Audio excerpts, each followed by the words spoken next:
No pierdas ese momento en el que estamos adorando todos juntos. Es más, quédate pensando un poquito en esa última frase que estábamos cantando. Reflejarle al mundo tu amor, el amor de Cristo. Cierra tus ojos por un momento y hazte la pregunta interna.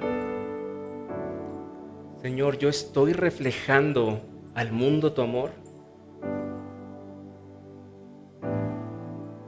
Señor, estaba yo cantando hace un momento acerca de que tú, Cristo, eres Dios, eres mi pastor. Te estamos cantando, Señor, que reconocemos que en ti nada nos faltará. Padre, que este tiempo que cantamos sea algo que quede sembrado en nuestro corazón.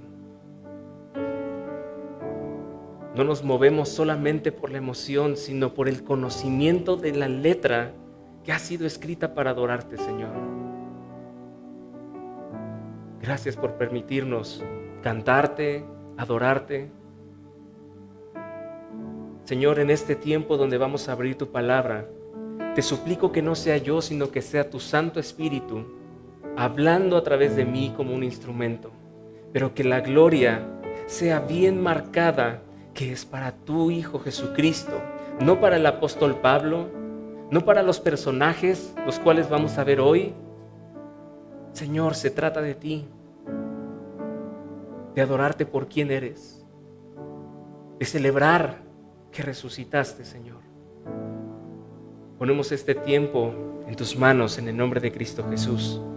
Amén. ¿Cómo están, iglesia? Qué lindo poder estar aquí con ustedes. Mi esposa les manda muchos saludos. Siento que ya pasó como un año, pero apenas va un mes. Así que les manda muchos saludos. El día de hoy vamos a ver la continuación de la predicación que Bay nos dio el domingo pasado. No sé si recuerdan, pero venimos de una situación problemática. Un caso administrativo, político, religioso, que no se entiende bien qué es, pero que es un problema para los gobernantes de Judea, de parte del Imperio Romano. Recuerdan que Félix cede el poder a un tal Festo, que ahora entra en la escena, y me imagino que es como cuando aquí los gobiernos, hay cambio de gobierno, y de repente dejan algún problema, y el gobierno que va a entrar es como, uy, ya vi todo lo que me va a tocar de problema. Algo así me imagino que estaba en la mente de Festo al escuchar que había un tal caso de Pablo. Vamos a ver qué dice la palabra, porque viniendo del capítulo 24, vimos cómo este grupo de judíos religiosos querían matar a Pablo, buscaban su muerte. Pero ¿qué fue lo que estamos viendo? Tal vez como una aparente victoria, aparente y temporal, porque no pudieron matar a Pablo, pero lograron que quedara encarcelado dos años. Él está encarcelado 2 años en un calabozo, yendo y viniendo con Félix, a ver si Félix lograba algún soborno o algo. Y te pregunto, si tú estuvieras en una situación similar, si tú estuvieras preso 2 años, ¿cuál sería tu actitud al salir de ahí? ¿Qué es lo que estarías pensando? Porque tú sabrías que eres inocente, ¿correcto? No es lo mismo cuando sabes que tú hiciste algo malo a cuando sabes que eres inocente. Entonces vamos a ver en este pasaje cómo el apóstol Pablo sabía, y por eso tengo como idea central la siguiente: porque Cristo resucitó, puedo ser un testigo fiel que defiende y proclama el evangelio.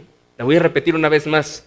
Porque Cristo resucitó, puedo ser un testigo fiel que defiende y proclama el evangelio.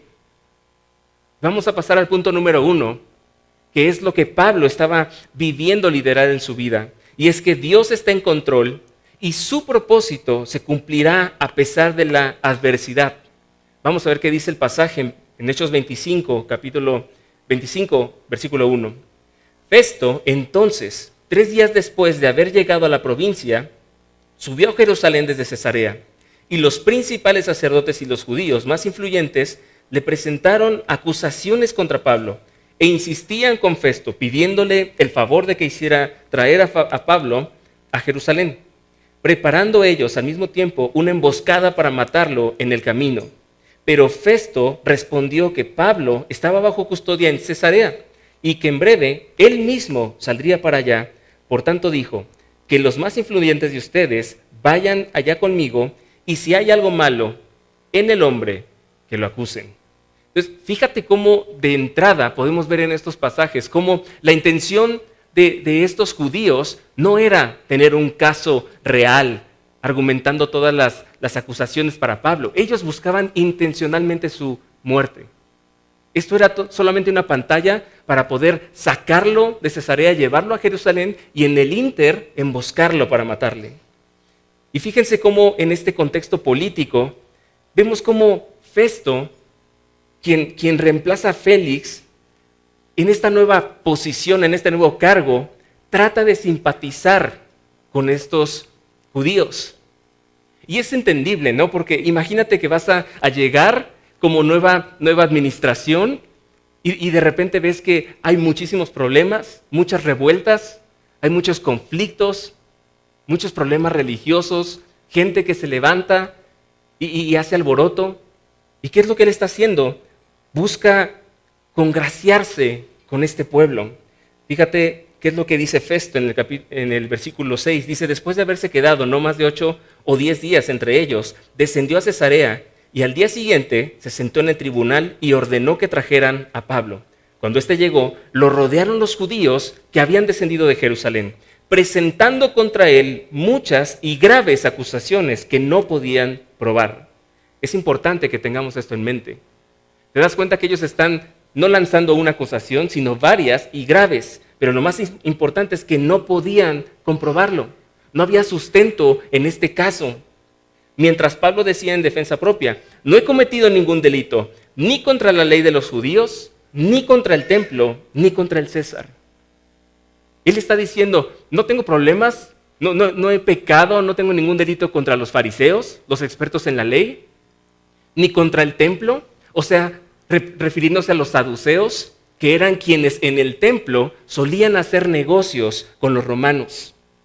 Pero también dice, ni contra el César, o sea, ningún conflicto, ningún problema tampoco contra el imperio romano. Versículo 9 dice, pero Festo, queriendo hacer un favor a los judíos, respondió a Pablo y dijo, ¿estás dispuesto a subir a Jerusalén y ser juzgado delante de mí por estas acusaciones? Entonces Pablo responde, ante el tribunal de César estoy, que es donde debo ser juzgado. Ningún agravio he hecho a los judíos, como también usted muy bien sabe. Si soy pues un malhechor y he hecho algo digno de muerte, no rehúso a morir. Pero si ninguna de esas cosas de que estos me acusan es verdad, nadie puede entregarme a ellos, así que apelo al César. Quiero que veamos la encrucijada en la que está Festo. Por un lado, ya vimos en el pasaje que él está diciendo, es que evidentemente no encuentro ningún mal contra Pablo. No hay evidencia, no hay sustento, él es inocente. Pero por otro lado está un conflicto de intereses. Él quiere ser agraciado, quiere ser tal vez empático con los judíos, quiere ganarse su favor. ¿Y qué es lo que nos está mostrando? Este temor del hombre que a veces podemos tener. ¿Y qué pasa cuando ese temor del hombre se encuentra con las convicciones de un verdadero creyente? ¿Te ha pasado que estás en una circunstancia donde tienes que defender tus convicciones, tienes que defender lo que está en la palabra, pero hay algo que te puede costar muy caro y entras en este dilema en el cual Festo entró? ¿Qué pasaría si por defender el evangelio, si por defender tus convicciones y tu fe, pierdes el trabajo, pierdes amigos, tienes algún conflicto de interés? Festo estaba en esta circunstancia y era difícil porque él estaba escogiendo entre qué le convenía y qué era lo correcto. Pero lo que Festo no sabía es de que no importaba la decisión de Festo, sino que Dios, en su soberanía, por encima de todo, él estaba orquestando algo mayor. No dependía esto de las decisiones del gobierno de Festo, sino de cómo Dios estaba teniendo soberanamente el control de todas las cosas. ¿Qué harías tú ante esta circunstancia? En un caso inocente, ¿cómo te sentirías? ¿Estarías confiando como Pablo en la voluntad y el propósito del Señor? ¿O más bien estarías buscando cómo defender tu nombre para que vean que no eres culpable? ¿Qué estarías haciendo? Dirías, ¿por qué esto me pasa a mí? ¿Por qué esta injusticia es para mí? ¿No te ha pasado el famoso ¿por qué a mí, Dios? No levantes la mano. Este de ¿por qué a mí? ¿Por qué yo? Déjame decirte que esa frase, la raíz realmente viene de la desconfianza. Estás dudando de Dios, de que Él tiene el poder, de lo que Él tiene como propósito, saber que es mejor de lo que tú te imaginas, saber que es más alto, que tiene más sentido del que nosotros podríamos entender. Puedes descansar como el apóstol Pablo en el propósito y en la soberanía de Dios en medio de una situación difícil. Cristo le había dejado claro a Pablo que cuál sería su misión. Fíjate lo que dice Hechos 23:11. Dice, a la noche siguiente el Señor se le apareció a Pablo y le dijo, ten ánimo, porque como has testificado fielmente de mi causa en Jerusalén, así has de testificar también en Roma. Ahora, fíjate lo que está diciendo el Señor Jesús. Está diciendo, todo lo que has sufrido para ser un testigo fiel en Jerusalén, todo por lo que has pasado, ese recibir piedradas, todo el conflicto, el sufrimiento. Bueno, todavía te falta más. Viene más de eso, prepárate. Yo voy a sostenerte porque viene todavía la nueva temporada. Vamos a Roma. Así que si tú estás en medio de esta prueba, de alguna que a lo mejor es la más difícil por la que estás pasando, ¿cómo estaría tu corazón si el Señor te dijera, perfecto, bien siervo, vas bien, te falta algo mucho más grande, te falta algo mucho más complejo? ¿Te desanimarías? ¿O descansarías en la promesa del Señor? ¿Confiarías en que Él tiene todo planeado a la perfección y que en medio de la prueba Él va a sacar algo mucho más importante porque Él tiene un propósito en cada una de las pruebas? Pablo apela al César y fíjate cómo con eso se cumple el propósito de ir a Roma a predicarle a las personas, y no nada más a las personas en Roma, sino a los altos cargos, reyes, emperadores, funcionarios, la gente más importante. Esa va a ser la audiencia a la cual Pablo le va a predicar fielmente el Evangelio, y no por quién es Pablo, sino porque Pablo está defendiendo a Cristo Jesús resucitado, y es por Él que está haciendo todo esto. Es por Él que está padeciendo, que no pasa nada por estar preso 2 años, si esta es la voluntad del Señor, gloria a Dios, y estar fijos y firmes en el propósito de la prueba. El Señor guarda su vida al tomar estas decisiones. Fíjense cómo guarda su vida de la emboscada que los judíos tenían preparados para Él. Dios es soberano, pero Festo no conoce acerca de la soberanía de Dios y él solo ve un problema. Y muchas veces así nos pasa a nosotros. Estamos enfocados en el problema, en la situación, y no en lo que Dios quiere sacar como propósito al usarnos en medio de esa prueba. Es muy diferente la perspectiva. Y entonces entra a escena otro personaje que es el rey Agripa. Entonces Festo va con Agripa y le dice, no va con Gripa, va con Agripa, para encontrar una acusación válida contra Pablo y que se resuelva esta situación.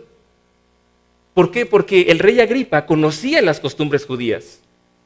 Él practicaba el judaísmo. Entonces va con él, pero, oh sorpresa, llega el rey Agripa y llega acompañado de Berenice, su hermana. Pero es curioso que no nada más la presenta en la investigación como una hermana, sino que también es su esposa. Entonces, cambia el escenario, ¿no? Fíjate cómo Pablo va a exponerse a confrontar con la verdad del Evangelio a personas que evidentemente no tenían un muy buen testimonio, que digamos. Llega el rey Agripa, llega Berenice y llegan junto con ellos varias personas. Y Festo le empieza a explicar cómo Félix dejó preso a Pablo, le empieza a contar toda la situación con los judíos, de cómo ellos quieren una sentencia de muerte, pero no encuentra nada de culpabilidad en él. Y fíjate qué dice el versículo 18, dice, levantándose los acusadores, presentaban acusaciones contra él, pero no de la clase de crímenes que yo suponía, dijo Festo, sino que simplemente tenían contra él ciertas cuestiones sobre su propia religión y sobre cierto Jesús, ya muerto, de quien Pablo afirmaba que estaba vivo. Aquí es donde se revela la verdadera situación que traía ira al corazón de los judíos. No eran todas esas acusaciones que le decían y que le querían imponer sin sustento. Esta era la realidad. Los judíos estaban furiosos contra Pablo porque él defendía a Jesús, y no solo a Jesús, sino al Jesús resucitado. Y más adelante vamos a ver por qué tiene impacto eso, pero quiero hacer una pausa porque me llama la atención cómo lo menciona Festo. A un tal Jesús que ya murió, pero que Pablo dice que está vivo. Y recientemente he visto en YouTube cómo estos nuevos ateos contemporáneos dicen, yo creo en el Jesús histórico. Yo sí creo en el Jesús histórico, pero ¿tú crees en el Jesús de la Biblia o en el Jesús histórico? Y es como, claro, ellos asienten, afirman que hubo un Jesús de Nazaret, que carpintero, que esto, que hizo lo otro, que murió en una cruz, en manos de los romanos, que derramó su sangre y que murió. Fin del personaje histórico de Jesús. Ese es el personaje histórico, ese es el Jesús histórico en el que ellos creen. Pero Pablo no está presentando esa defensa del Jesús histórico, él está defendiendo a Jesucristo resucitado. Y eso cambia todas las cosas. Eso hace a que él pueda, por medio del Espíritu Santo, mantenerse firme ante tal audiencia y él ser fiel y valiente y presentar el Evangelio, defender la verdad. Pero quiero hacerte una pregunta, y tal vez va a ser muy incómoda, pero ¿qué tipo de relación tienes tú? ¿Tienes una relación con el Jesús histórico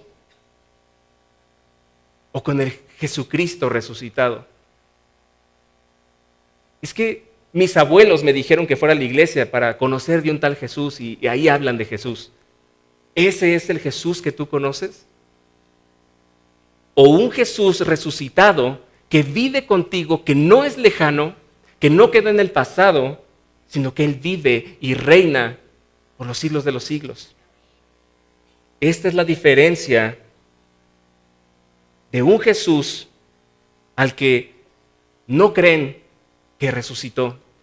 Y este es el conflicto, esta es la columna vertebral del conflicto de este caso que tiene ya mucho tiempo trayendo problemas. Porque creemos que Cristo resucitó, podemos ser un testigo fiel que defiende y proclama el Evangelio. Pero esto para Festo no tiene sentido. Fíjense cómo en el versículo 20 dice, pero estando yo perplejo, ¿cómo investigar estas cuestiones? Le pregunté si estaba dispuesto a ir a Jerusalén y ser juzgado de estas cosas allá. Pero como Pablo apeló que se le tuviera bajo custodia para que el emperador Nerón diera el fallo, ordené que continuara bajo custodia hasta que yo lo enviara al César. Ahora que estamos analizando el pasaje, dice, ordené que continuara bajo custodia hasta que yo lo enviara a César. ¿Crees que Festo tenía el control de esta situación?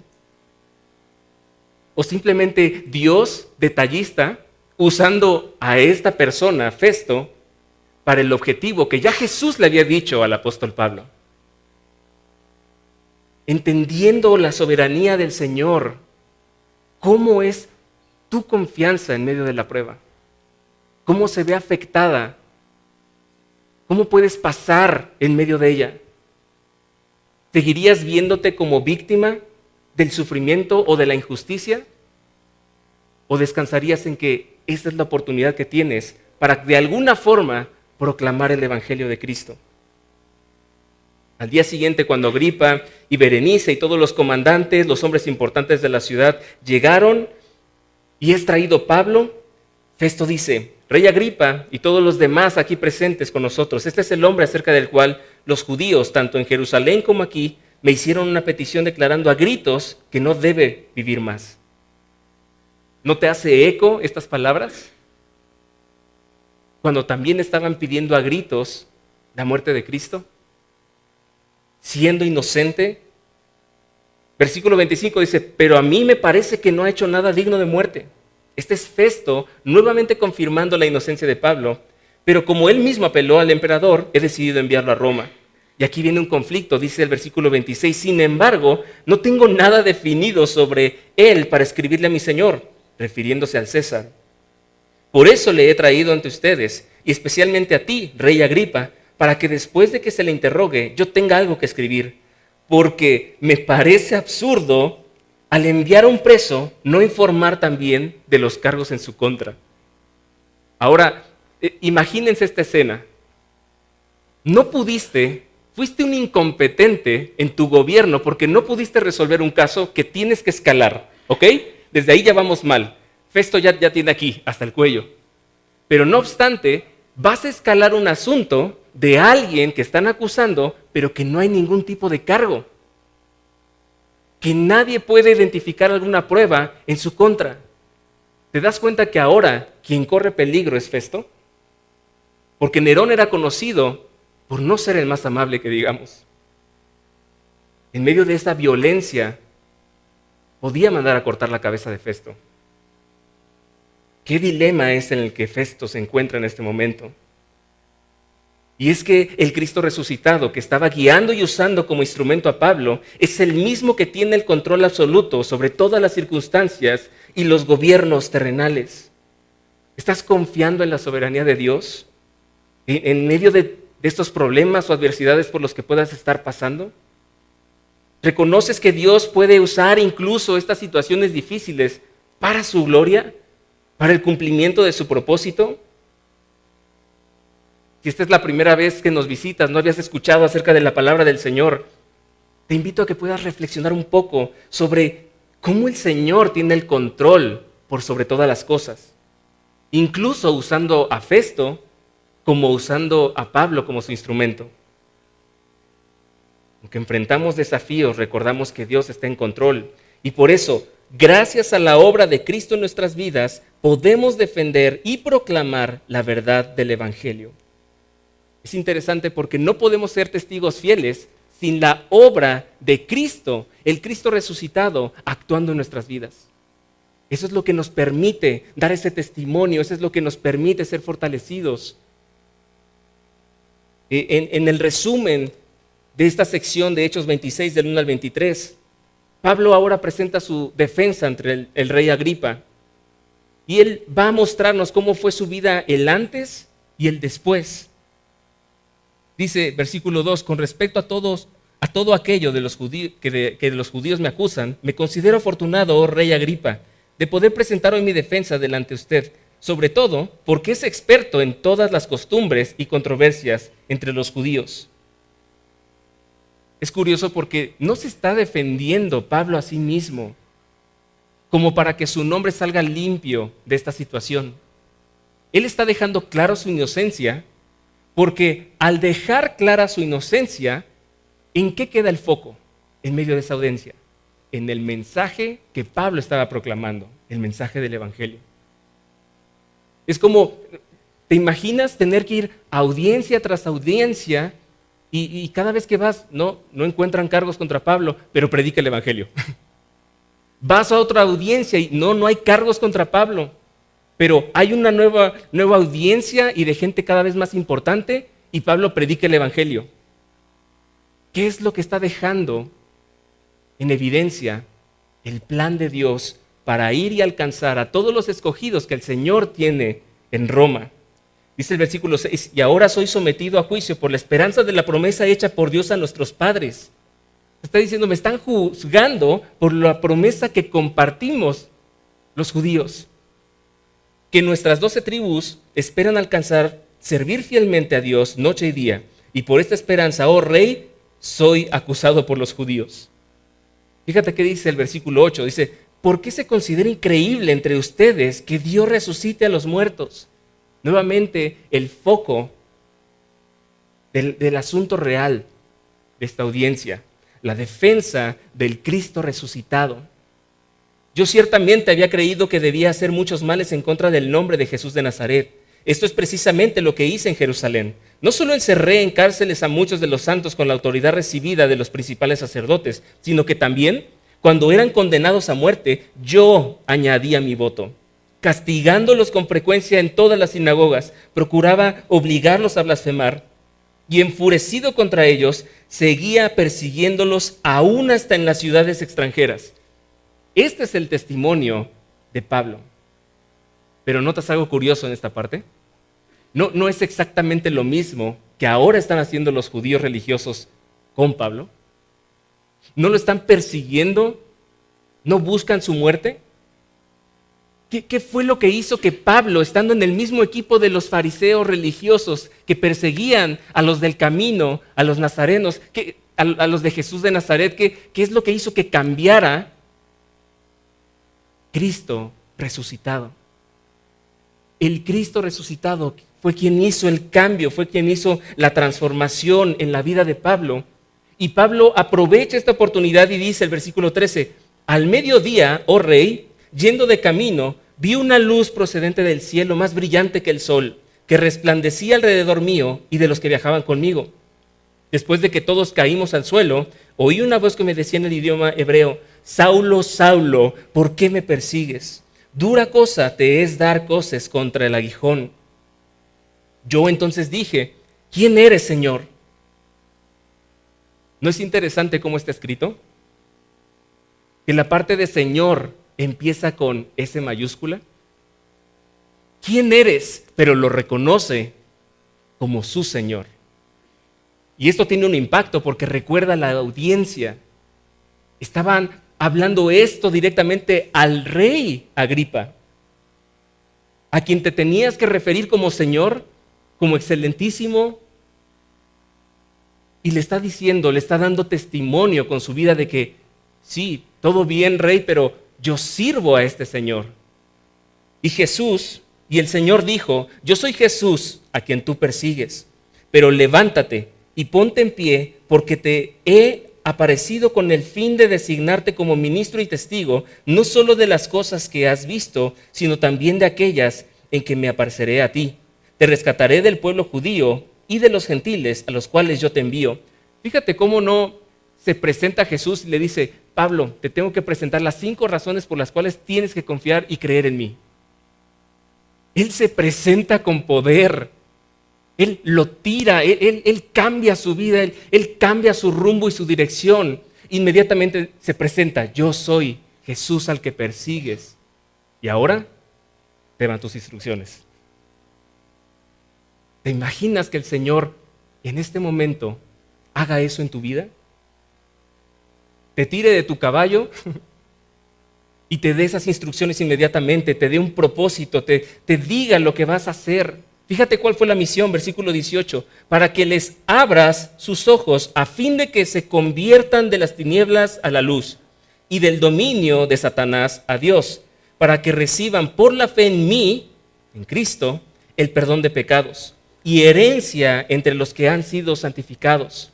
Dice Pablo, por tanto, oh rey Agripa, no fui desobediente a la visión celestial, sino que anunciaba primeramente a los que estaban en Damasco y también en Jerusalén, y después por toda la región de Judea y aún a los gentiles, que debían arrepentirse y volverse a Dios, haciendo obras dignas de arrepentimiento. Y fíjate cómo en medio de la defensa de Pablo, que ya vimos que no es la defensa de Pablo en sí, sino la defensa de Jesucristo resucitado, dando todos los argumentos, Pablo presenta el Evangelio. Dice, por esta causa, vuelve a confirmar que es la causa de la resurrección, algunos judíos me prendieron en el templo y trataron de matarme. Así que, habiendo recibido ayuda de ¿quién? Porque ¿quién está en control?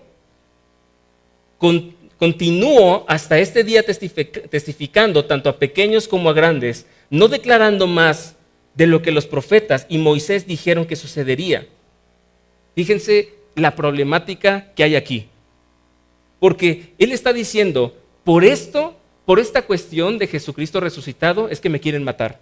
Pero ¿qué significaba esto para los judíos? Ponte en el lugar de los judíos y piensa que si esto que estaba diciendo Pablo es la verdad, entonces ellos tenían que afirmar que todo lo que ellos ignoraron de los profetas sí tuvo cumplimiento en Cristo Jesús. ¿Te imaginas ese golpe directo al sistema religioso de los judíos? ¿Te imaginas? Y fíjate qué es lo que hace. Versículo 23, Pablo defiende y proclama, dice que el Cristo había de padecer y que por motivo de su resurrección de entre los muertos, él debía ser el primero en proclamar la luz tanto al pueblo judío como a los gentiles. Y aquí cuando habla del Cristo no había problema, porque el Cristo se refería al Mesías. Pero ¿cuál era el conflicto? Que Pablo estaba diciendo que el Cristo es Jesús, que Jesús es el Cristo. La resurrección de Jesús es el fundamento de nuestra fe.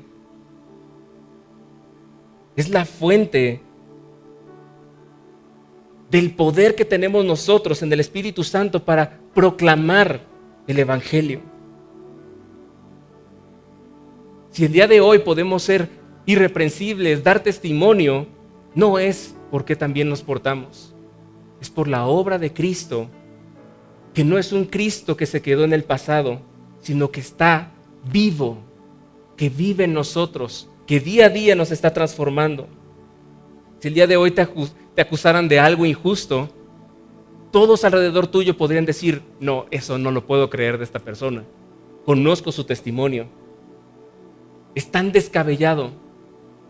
Eso es ser irreprensible. No que no peques, sino que la acusación no haga match con tu persona. Si tú no has escuchado del Evangelio y esta es la primera vez, te pido que medites en todo lo que el apóstol Pablo está compartiendo como su testimonio, el cómo Cristo transformó su vida, porque eso es exactamente lo que puede hacer contigo el día de hoy. Porque Cristo resucitó, podemos ser un testigo fiel que defiende y proclama el Evangelio. Por último, un testigo fiel debe proclamar la verdad de Cristo a todos, aunque lo consideren locura. Fíjense lo gracioso de esta sección. Mientras Pablo decía esto en su defensa, Festo dijo a gran voz, Pablo, estás loco, tu mucho saber te está haciendo perder la cabeza. Es como te dijeran, de tanto que lees la Biblia ya te volviste loco.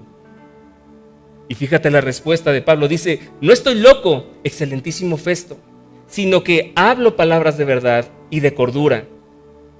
Porque el rey entiende estas cosas y también le hablo con confianza, porque estoy persuadido de que él no ignora nada de esto.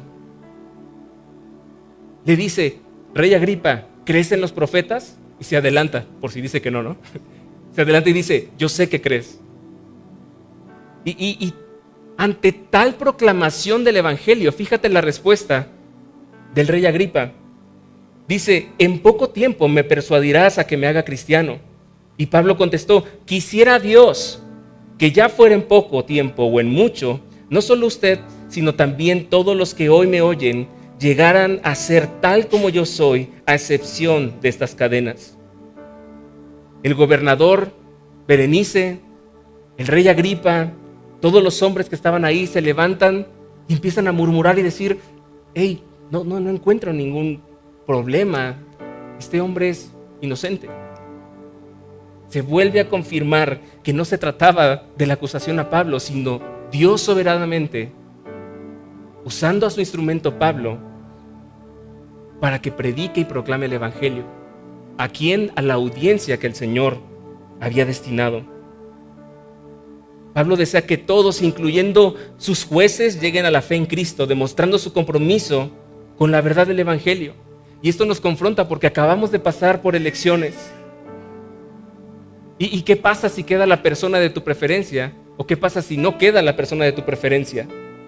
Lejos de pensar en justicia o injusticia, ¿estás orando para que esa autoridad conozca el Evangelio de Cristo? Esa debería de ser nuestro enfoque. Pablo decía, Pablo no se agradaba del testimonio de Agripa, pero él deseaba que pudieran conocer al Cristo resucitado que estaba predicando. Su testimonio muestra que la verdad del Evangelio debe ser proclamada sin temor a la ridiculez o a la exposición. ¿Te da pena compartir de tu fe? ¿Podrías defender ante una situación así que tú das tu vida por Jesucristo resucitado? ¿Que tú vives para Él? La resurrección de Cristo puede parecer locura para el mundo, pero es poder de Dios para salvación. Así que no tenemos por qué avergonzarnos de eso. Déjame decirte que para el mundo, no vivir para ti, para tus deleites, para tus planes, tus proyectos, puede ser locura. Para el mundo, dar tu vida por un líder histórico que falleció y quedó en el pasado es locura. Pero no predicamos a un Jesús histórico, sino al Cristo resucitado. Creo que a veces estamos tan enfocados en lo que nos pasa en este día a día. ¿En cómo voy a salir de este mes? ¿En qué negocio voy a hacer? Pero ¿por qué no volteamos a ver la vida de Jesús? Jesús, con toda su influencia, ¿te imaginas si hubiera implementado un multinivel? ¿Te imaginas el éxito y las ganancias que hubiera tenido Jesús con tanta influencia? Pero Él no se enfocó en lo que Él podía obtener en esta tierra. Él se enfocó en la obediencia a su Padre. Él se enfocó en el propósito de su Padre. Pero nos volteamos a ver a nosotros y tal vez sí estamos enfocados. Estamos enfocados de más en las cosas que no aprovechan. No te estoy diciendo que dejes tu trabajo y todos prediquemos desde acá, todos juntitos. Es que justo la misión que Dios ha tenido para cada uno de nosotros es el lugar donde estás. Ahí tienes que proclamar el Evangelio. Ahí te va a llegar gente difícil, gente que vive en inmoralidad, gente que libertinamente expresa su pecado. Ese es tu campo de misión. En ese lugar donde estás, ¿lo estás predicando a Él? Porque sabes algo, si para el mundo nosotros parecemos locos, para un verdadero creyente, sí es locura no invertir toda tu vida en Cristo. Para un verdadero creyente que ha conocido la riqueza de conocer a su Señor, es locura no vivir para Él. Para un verdadero creyente, impulsado por lo que el Espíritu Santo está haciendo día a día, es locura enfocarse en las cosas terrenales y no en los galardones que podemos tener en el cielo. Ya no estamos en el punto de, listo, ya soy salvo porque creí en el Evangelio y llego y de panzazo pasé y estoy en el cielo. No, es cómo invertiste cada día de tu vida aquí en la tierra. ¿A quién fuiste de influencia para proclamarle el Evangelio? ¿A quién confrontaste con la luz de Cristo en su pecado? Quiero leerte por último este pasaje de Romanos 8:28 y dice: y sabemos que para los que aman a Dios, todas las cosas cooperan para bien. Esto es para los que son llamados conforme a su propósito. Entonces, ¿qué diremos a esto? Si Dios está por nosotros, ¿quién estará contra nosotros? El que no negó ni a su propio Hijo, sino que lo entregó por todos nosotros, ¿cómo no nos dará también junto con Él todas estas cosas? Escucha lo que dice: el que entregó a su propio Hijo, el que permitió que sufriera por su propósito, ¿crees que no te va a hacer partícipe de ese sufrimiento? ¿De esas pruebas? ¿Quién acusará a los escogidos de Dios? Dios es el que justifica. ¿Quién es el que condena? Cristo Jesús es el que murió, sí, más aún, el que resucitó. El que además está a la diestra de Dios, el que también intercede por nosotros. ¿Quién nos separará del amor de Cristo? ¿Tribulación, angustia, persecución, hambre, desnudez, peligro o espada? Tal como está escrito, por causa tuya somos puestos a muerte todo el día. Somos considerados como ovejas para el matadero. Pero en todas estas cosas somos más que vencedores por medio de aquel que nos amó, porque estoy convencido que ni la muerte, ni la vida, ni ángeles, ni principados, ni lo presente, ni lo porvenir, ni los poderes, ni lo alto, ni lo profundo, ninguna otra cosa creada nos podrá separar del amor de Dios que es en Cristo Jesús, Señor nuestro. Y este Señor Jesús vive hoy. Vive hoy. Predícalo en cada oportunidad que tengas. Cierra tus ojos ahí donde estás. Señor, al compararnos con la vida de Cristo, lo único que podemos ver es cuán ensimismados estamos en lo que creemos que necesitamos. Cuán ensimismados estamos en defender nuestro nombre, en tener la aprobación de la gente, en tener éxitos aquí en la tierra, Señor.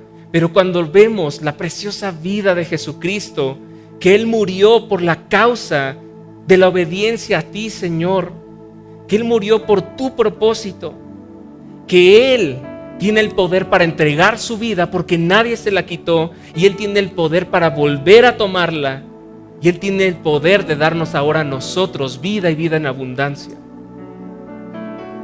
Señor, gracias, gracias, porque a pesar de cómo somos, tú nos amas, porque Cristo resucitado está en nosotros. Esa es la única razón por la cual tú nos amas, Señor. Gracias, Padre Santo, en el nombre de Cristo Jesús. Amén.